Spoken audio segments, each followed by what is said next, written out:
Good morning, dear students. Expecting you are well by the grace of the Almighty. Dear students, actually I am here to inform you that you are going to appear at the examination on 17th of this instant. For that reason, I would like to inform you about the question pattern and the marks distribution so that you can prepare yourself well. And at first, I would like to show you the question items of the coming exam. I think all of you are getting preparation. Here you can see the question items and marks distribution. That means you are going to appear at the examination depends on 50 marks, and among them you have to answer question MCQ for 20 marks, summary for 10 marks, gap filling without clues 10 marks, and flowchart 10 marks. At first, I would like to discuss about these 4 topics. I want to discuss these 4 topics. Number 1, MCQ. That means you are already introduced with this and very well familiar with this topic, MCQ, multiple choice question, and it will be selected from your text, from your passage, from Unit 1 to Unit 10. So I hope that you will go through all the lines of the passages and you will be able to answer all the questions successfully. And I am repeating the same thing. While answering this MCQ, of course, you have to choose the best one and try to answer the word in full. Suppose you are not actually invited to write down answer A, B, C in this way. You have to answer like A. Maybe the word of this A option is maybe apartheid. You have to write down in this way. The correct answer A, apartheid. In this way, you have to answer this question. And summary. While answering summary, don't forget to summarize the passage or summarize the poem. You know it very well. From Unit 1 to Unit 10, you have some poems and you have some interesting and very informative passages in your syllabus. Suppose schoolboy, traffic police, dream, the lake up in Spiri, which I am going to just discuss today. This poem is also important for your summary, and all the passages are equally important. And while writing summary, you have to think one thing that is very important. You should not use any first person or second person while writing or making summary, and you are not actually invited to write down any opinion or decision. That means, yes, in summary, of course, you have to avoid your own opinion and decision. Maybe after just getting the passage, after just realizing the poem, you may think that I think it should be done. No. Actually, it's your opinion, but while writing summary, you have to summarize the passage and you have to avoid some things. What is that? Number 1, you have to avoid first person and second person. You have to avoid decision and opinion, and you have to avoid the descriptive style of writing and information. And you have to summarize the main passage and word limit. Actually, there in many books you may find out that you have to make the summary for 1/3 of the main passage. I am not agree with these things. Actually, you have to summarize the passage just pointing out the main idea. And you have to avoid these things which I have already told. And then gap filling without clues. You have to practice this. You have to practice it regularly. If you practice, I think you can be efficient in this field. Without practicing, sometimes it may be difficult, because while actually you will choose a word which will be appropriate with the sentence and appropriate with the meaning. That is sometimes difficult if you don't practice. So if you practice regularly, it will be easier for you. And you should not expect that all these questions will be selected from your passage, because actually you can expect the question MCQ, flowchart, and question answer. This and summary, sometimes summary.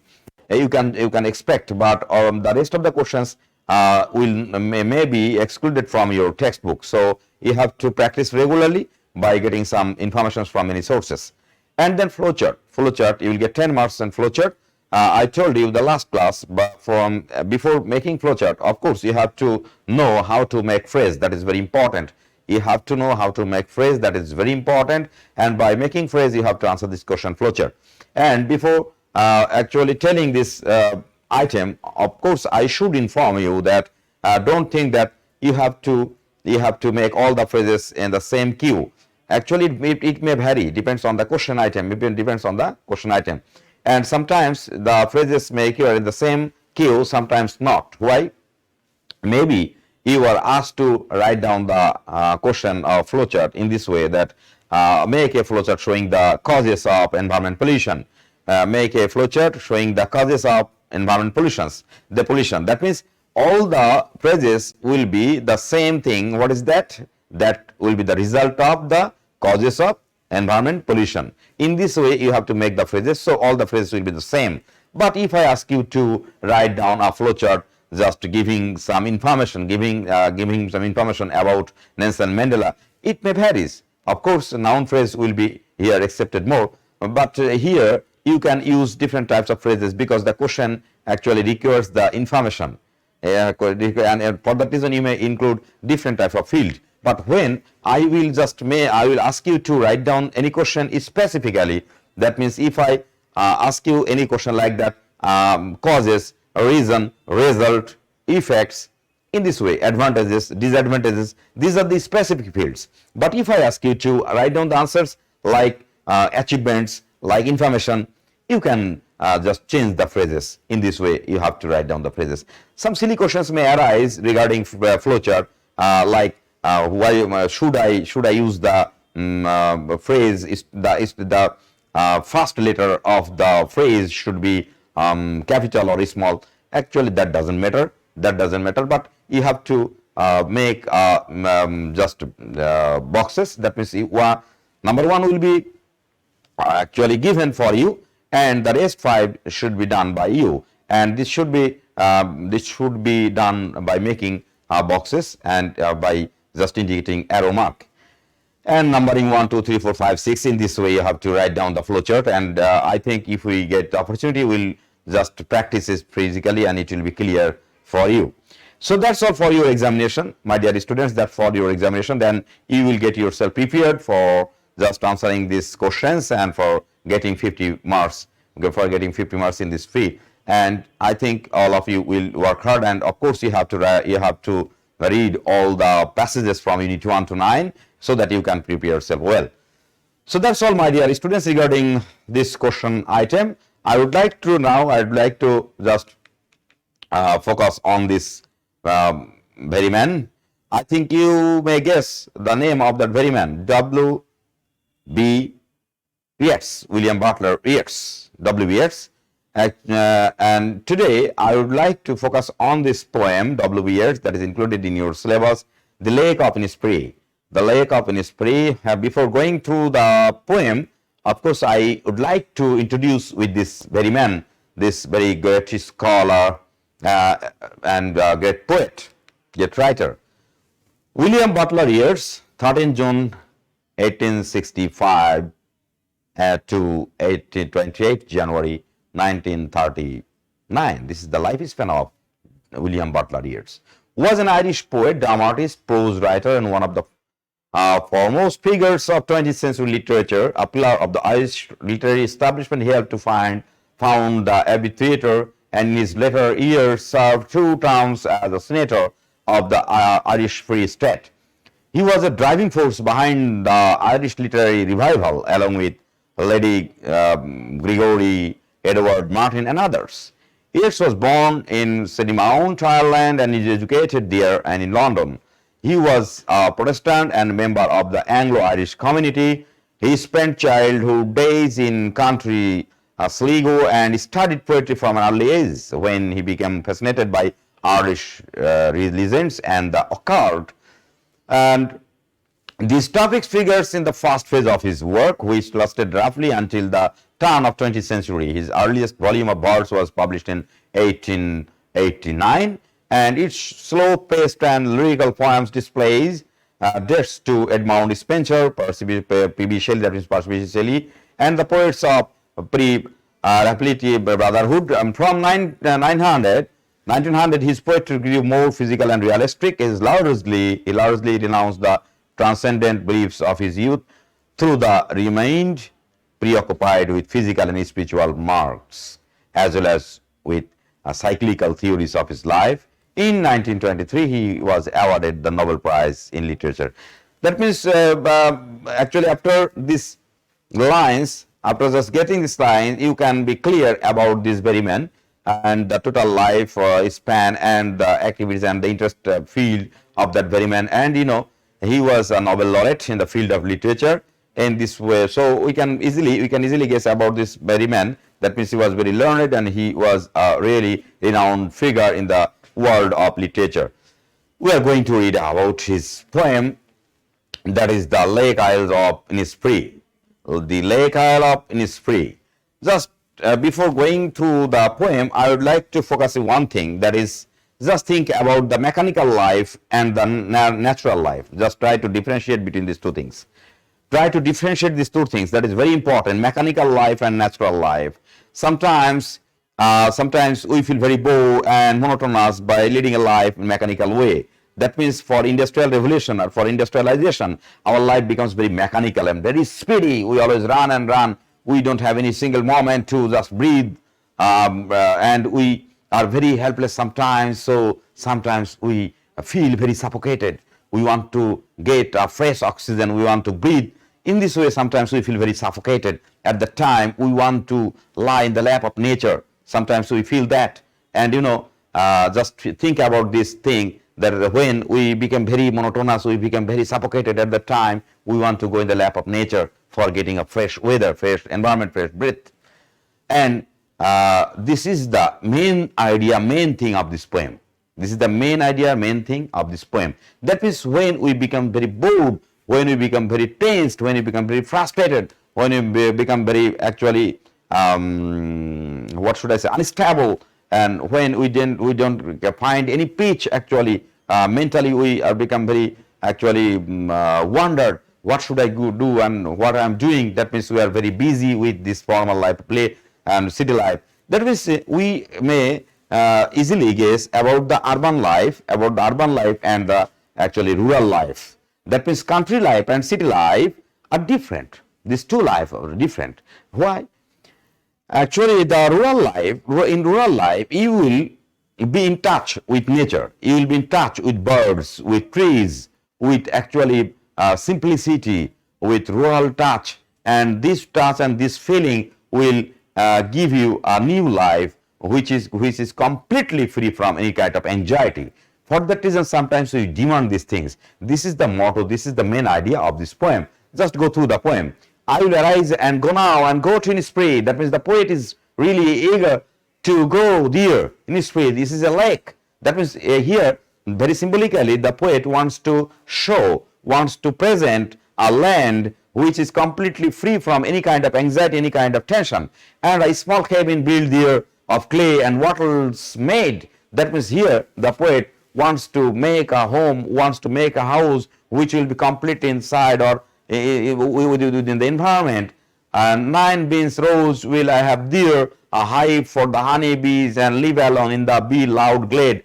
That means here, through this line, the poet wants to express his expectation of getting in touch with the nature closely and natural objects. And shall I have some pitch there, for pitch comes dropping, slow dropping from the vales of the morning to where the cricket sings. That means if you go to the villages, you can see this very typical picture. You can be very unique picture. What is that? That means in villages, in rural life, you will get the sound, and that sound is not the sound of mechanical vehicles. That sound is made by the birds, by the actually cricket, by different types of creatures, and that sounds are very natural. That means that sounds will never make you bored. You will be pleased just hearing the sound. So the poet expects of getting that sound, and that sound will make him will make him just live. Will make him just live, and this type of sound, this type of environment definitely will make him to just get a fresh weather, fresh environment. They are midnights, all the glimmers, and noon a purple glow, and evening full of lined swings. I'll rise and go now, for always night and day. I hear lake water laughing with low sounds by the shore, while I stand on the roadway or on the pavement grey. I hear it in the deep heart's core.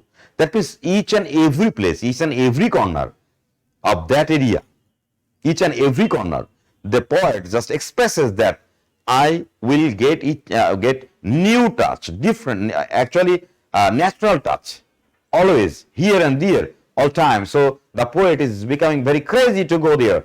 The poet is very crazy to go there and crazy to touch that natural life here. So you can easily guess the poet is very eager to get the touch of nature. The poet is very bored. The poet is really very frustrated by leading the life of city life or mechanical life. That means it is the craving for getting the touch of natural life, just forgetting or living the mechanical life. Why? Because in natural life you will get actually the feeling of nature. You will get the feeling of nature. And my dear students, if you go to the villages, those who are just right now residing in villages, living in villages, you can feel this thing. If you close your eyes, you can hear the sound of nature. But in city life, if you just close your eyes, different types of thoughts wandering inside yourself. That means complexity and simplicity. This is very easy to differentiate. That means complexity will make you hurry. Always. You will run and run. But real touch of life lies here. You can symbolize with the touch with the poet William Wordsworth.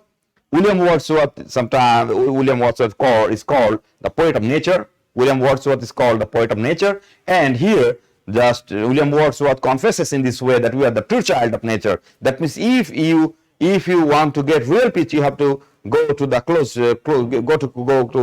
nature closely. And the same way W.H. actually here expresses these things. So dear students, here stanza by stanza, if we just explain this poem, we can find out in this way. The speaker begins by telling the reader of his intention. He will arise and go now to the Isle of Innisfree.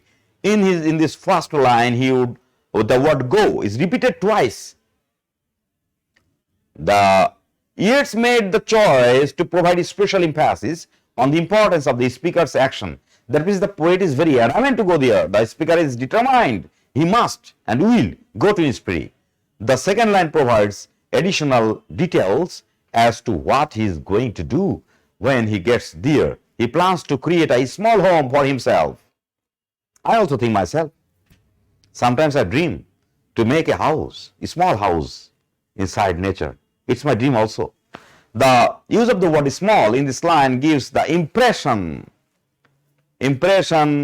that he is going to be the only one living in this house without any family or relations of any kind. Actually, it is very tough. It is very tough to leave all the family members and just live alone. This is very tough. He plans to build the cabin from clay and waterlets. Once he is living in his small cabin, he dreams of having 9 rows of bean plants and for presumably many honeybees, as in the next line, the glade is filled with the sound. That means the poet here wants to be alienated from this complicated life. The poet is really very disturbed by leading a mechanical life. So he wants to be alienated from his family even. The second curtain of the lake of the Lake Isle of Innisfree provides the reader with the reasoning behind his desire to travel to Innisfree to find some peace. I told you before.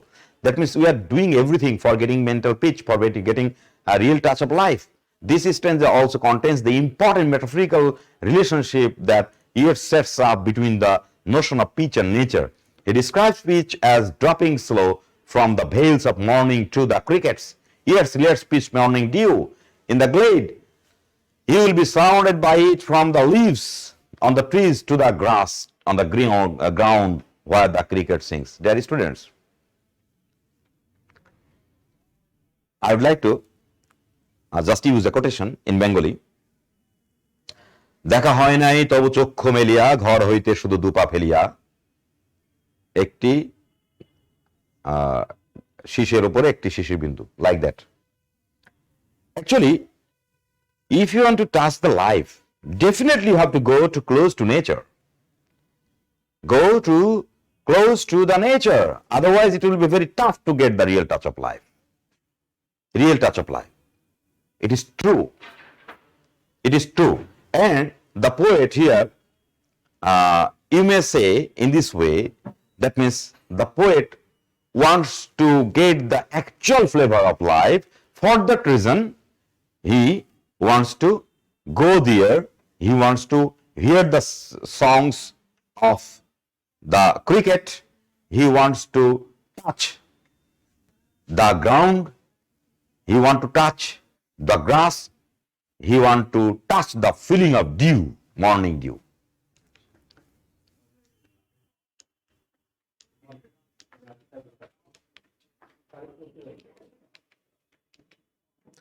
Continuing on, the poet describes 3 more times of the day and musical quality they possess on the lake isle of Innisfree. The imagery calls off sequences that further emphasize the importance of the daydream to the speaker. Midnight glimmers, noontime glows purple, and the evening is full of beating of linnet's wings, a small brown-gray fields with a reddish-brown breast. That means it is a creature. Here, the poet just uses different types of imageries to show, to present the actual pleasure of that life. And the last stanza, in this last stanza, the poet just expresses in these lines, and if we explain, we can find out in this way. It is at this point in the poem that the speaker shakes himself out of his daydream, in which he has described the scenes on the lake of the life of Innisfree, and begins to address the real world. Once again, he states he is going to leave for the isle, reinforcing the importance of other uses of go in the first quatrain. In the first quatrain, this constant repetition of the action of leaving his home to create a new one represents the question of, is he actually ever going to go? Has this dream been something he is now going to realize? Does it only exist in this mind? These questions remain pertinent as the poem concludes. Yeats continues this stanza by telling the reader that the speaker hears the watch lapping at the shore all day and night. This dream has become a mantra. It is an obsession that has come to haunt him, and it is no more violent than when he stands on the roadway on the pavement's grey. It is now evident that the speaker is wishing to escape a world that is antithetical to his ideas of peace and happiness. It seems that the speaker lives in a city, or at least somewhere, in which he is surrounded by roads and pavements, both of which are not classical manifestation of nature. Here, of course, through this stanza, you may get some contradiction in this way. Sometimes, when we are very exhausted by doing hard labor, hard work, at the end of the day, we expect a peaceful environment. In our dream also, we feel it, and we expect these things always. If you just go through some lines like that, হাজার বছর ধরে হাঁটিতেছি পথ আমি পৃথিবীর পরে, আমি ক্লান্ত প্রাণ এক, আমার এই দণ্ডের শান্তি দিয়েছিল নাটোরের Banalata Sen. Actually, sometimes we feel like that. We are very tired. We need rest. We are very tired. We are very bored. So we need rest. We need peace. For that reason, sometimes we dream this world. But the reality is different. The reality is different in that context that always we are actually wandering, for getting a newer world, for inventing something, for discovering something. So Lord Alfred Tennyson just says in this way, follow knowledge like a sinking star beyond the utmost bound of human thought. That means here, through this line, you will get the speed and speed of life.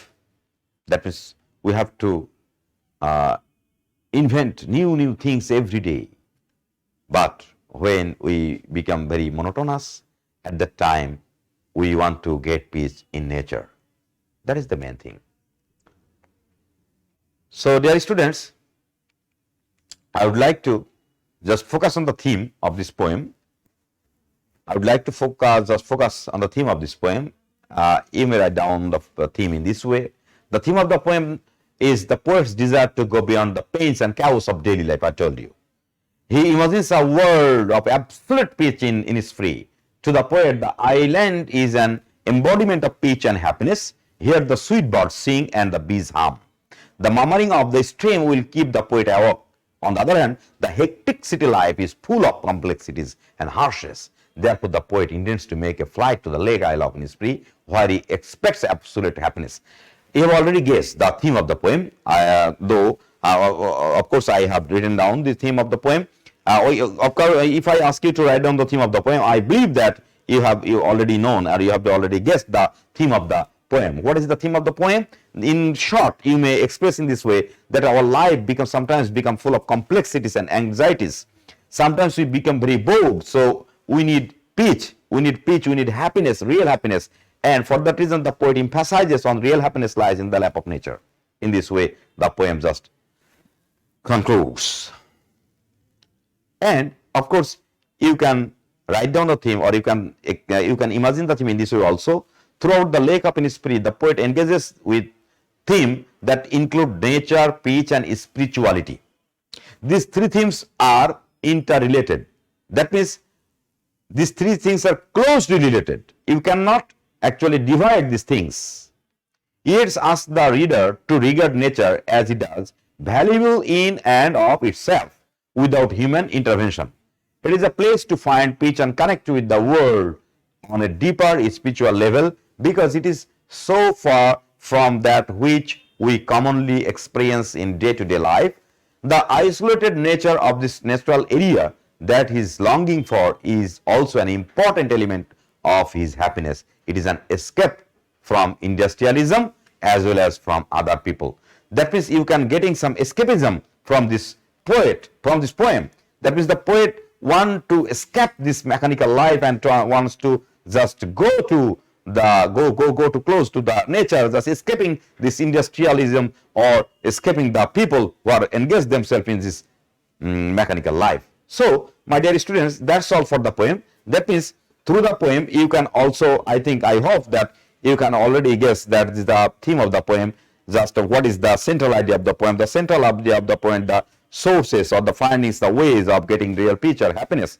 And the poet ultimately finds happiness and peace in the lap of nature. That's all, my dear students. So in this way, you have to realize the poem. And I want to repeat all the passages because you are going to appear at the examination on 17th of this instant. For that reason, definitely you have to just recall all the passages from unit 1 to unit 10. From unit 1 to unit 10. And I will honestly just desire from you that, and I would like to ask you one thing that is very important, to just memorize all the words with synonym and antonym. That will help you to understand the passages, the poems, and it will help you to answer all the questions correctly, emphasizing on grammatical rules and regulations that are very basic. So, dear students, you will get some other poems like you have already got the idea of schoolboy or traffic police or dream. And in dream, my dear students, if you don't have any dream, it will be very meaningless to live in the world more. So you have to be dreamer, and dream will help you to run, and dream will help you to achieve that things until the achievement. So of course you have to read out all the poems and all the passages equally by emphasizing it equally, and I think you will get yourself prepared for the coming examination. And don't be frustrated. Try to make yourself well prepared and appear at the examinations. I expect all of you will do well in the examination. If you just feel any problem, if you while taking preparation, you can communicate with us. If you feel any problem, if you fail to understand any topic of these questions or any passages or any poem, I will offer you to communicate with us in our department over phone. You can just communicate with us. Don't be disheartened. We are always with you. Actually, we will. I am just repeating the one thing that I have told the first class, that I expect within a very short time we will sing together, play together, and we will just pass a nice moment together.